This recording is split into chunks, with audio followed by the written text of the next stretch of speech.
భగవద్గీతలో చెప్పిన ధ్యాన పద్ధతి ఈ రోజుల్లో ఆధునిక విజ్ఞాన శాస్త్రంతో జోడించబడి కొత్త పద్ధతులతో సాధన చేయబడుతుంది. ఈరోజు ఉన్న శాస్త్ర విజ్ఞానంతో ఏబీసీ అంటే ప్రాపంచిక ఆత్మ జ్ఞాపకాల పుస్తకం డిలోని కోరికలను చదవడం ద్వారా అంటే ఆలోచించడం ద్వారా అది బయట ఉన్న విద్యుత్ పరికరాలను ఆన్ లేదా ఆఫ్ చేయగలిగే విధంగా తల మీద పెట్టుకునే పరికరం అంటే హెడ్సెట్ కూడా కనిపెట్టబడింది. అంటే ఆలోచనలతోనే బాహ్య విద్యుత్ పరికరాలు ఆన్ ఆఫ్ చేయవచ్చు.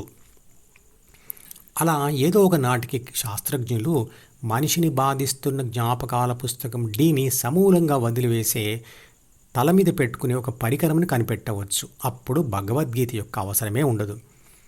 భగవద్గీత చెప్పిన 3 కారణాలలో విషాదం తొలగించుకోవాలని అయినా లేక ప్రాపంచిక గెలుపులు కావాలని లేదా దేవుడిని తెలుసుకోవాలనుకుని ధ్యానం చేయాలని నిశ్చయించుకుంటే భగవద్గీతలోని మొదటి అధ్యాయం అర్జున విషాదయోగంతో మీకు అవసరం లేదు. భగవద్గీత నేర్పించే ధ్యానం అధోగతిలో పడిపోయిన ఆత్మను అందులో నుండి బయటకు లాగుతుంది. శారీరక హింసను కూడా తట్టుకునే శక్తిని ఇస్తుంది. అంటే సైకోసమాటిక్ రోగాలను తగ్గిస్తుంది. సైకోసమాటిక్ రోగాలు అంటే మానసిక వేదన వల్ల వచ్చిన భౌతిక రోగాలను తగ్గిస్తుంది.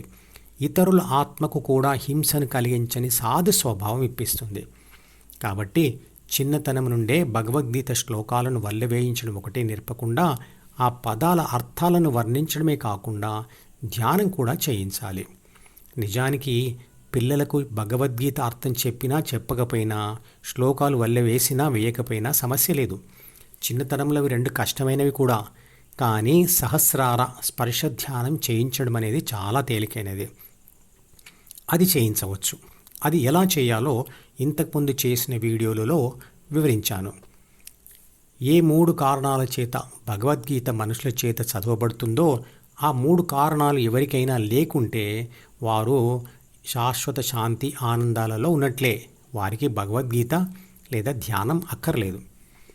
ఎవరికైతే భవిష్యత్తులో ముసలితనం రాదు, ఒంటరితనం రాదు, అనారోగ్యం రాదు, చేయబోయే పనులలో అపజయాలు కలగవు, ఒకవేళ అపజయాలు కలిగినా విషాదం కలగదు అనుకుంటే కూడా వారికి కూడా ధ్యానం అక్కర్లేదు. అర్జునుడికి యుద్ధ భూమిలో కౌరవులందరినీ అంటే తన వాళ్ళని చంపడం అనే విషయంలో విషాదం కలిగింది.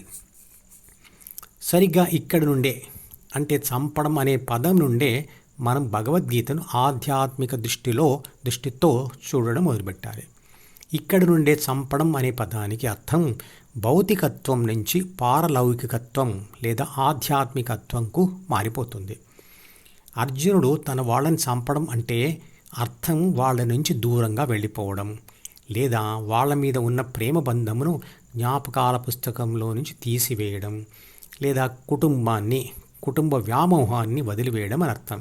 అంటే వైరాగ్యం తెచ్చుకోవడం అని అర్థం. ఏబీసీ జ్ఞాపకాల పుస్తకం డిలో ఉన్న కుటుంబ బాధ్యతల సమాచారాన్ని మరియు సూచనలను చదవకపోతే వాటిని ఆచరించకపోతే తన కుటుంబం మీద ఉన్న ప్రేమను చంపడమే. అంటే కుటుంబాన్ని చంపినట్లే కదా. మోహం అనేది అరిషడ్వర్గాలలోని అంటే 6 శత్రుగుణాలలో ఒకటి. భగవద్గీతలో కృష్ణుడు అర్జునుడిని ప్రపంచం మీద మరియు ప్రాపంచిక బంధాల మీద మోహాన్ని వదులుకోమంటున్నాడు. ఇదొక్కటి వదులుకుంటే చాలా కాదు.